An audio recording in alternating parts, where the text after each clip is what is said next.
पर हालिया झड़पों के बाद लद्दाख से लगी सीमा पर सैनिकों की तैनाती को बढ़ा दिया है। चीनी मीडिया ने दावा किया है कि लद्दाख के समीप स्थित गलवान घाटी में बड़े पैमाने पर चीनी सैनिकों को तैनात किया गया है। चीन ने कहां-कहां तैनात की सेना? गलवान घाटी, पैंगोंग लेक, दौलत बेग ओल्डी। चीन के साथ सीमा को लेकर विवाद कोई नई बात नहीं है। 5 मई को चीन और भारत के सैनिकों के बीच हुई झड़प यहीं पर हुई थी, जिसके बाद चाइना ने यहां पर सेना की तैनाती बढ़ा दी थी।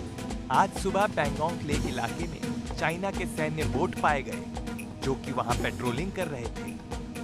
दौलत बेग ओल्डी के करीब चाइना के हेलीकॉप्टर पाए गए थे, जिसके बाद भारतीय सेना ने अपने सुखोई विमान उड़ाकर चाइना को करारा जवाब दिया था। इसका मुख्य कारण है अक्साई चीन का एरिया, जो चीन के कब्जे में है और भारत उसे अपना हिस्सा बताता है। लेकिन पिछले कुछ दिनों में चीन ने अक्साई चीन के अलावा कई और इलाकों में अपनी पेट्रोलिंग बढ़ा दी है।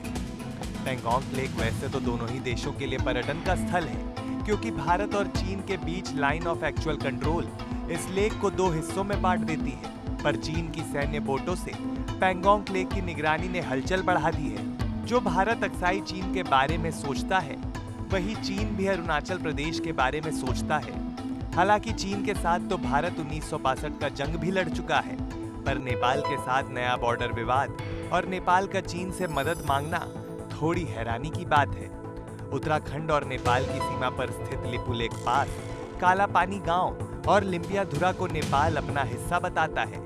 नेपाल के प्रधानमंत्री केपी ओली ने मंगलवार को कहा कि काला पानी, लिपुलेख और लिम्पियाधुरा नेपाल भारत चीन के ट्राई जंक्शन पर हैं और इन्हें नेपाल के नक्शे में किसी भी कीमत पर शामिल किया जाएगा। बता दें कि 8 मई को भारत ने लिपुलेख में कैलाश मानसरोवर रोड लिंक का उद्घाटन किया था, जिसे लेकर नेपाल ने ऐतराज जताया था। जरा आप मैप के जरिए आपको बताते हैं नेपाल के साथ क्या है बॉर्डर विवाद। नेपाल का ये मानना है कि काला पानी नदी के स्रोत से लेकर काली नदी में उसके मिलने तक का सारा इलाका, सारी घाटी नेपाल के अंदर आती है, जिसमें लिपुलेख पास भी है और लिम्पियाधुरा भी है। पर भारत का ये मानना है कि ऐसी कोई सीमा पर सहमति नहीं जताई गई। भारत और नेपाल दोनों के लिए ये क्षेत्र बहुत ज्यादा जरूरी है, क्योंकि इसी रास्ते हर साल कैलाश मानसरोवर यात्रा के लिए लोग ट्रेकिंग शुरू करते हैं।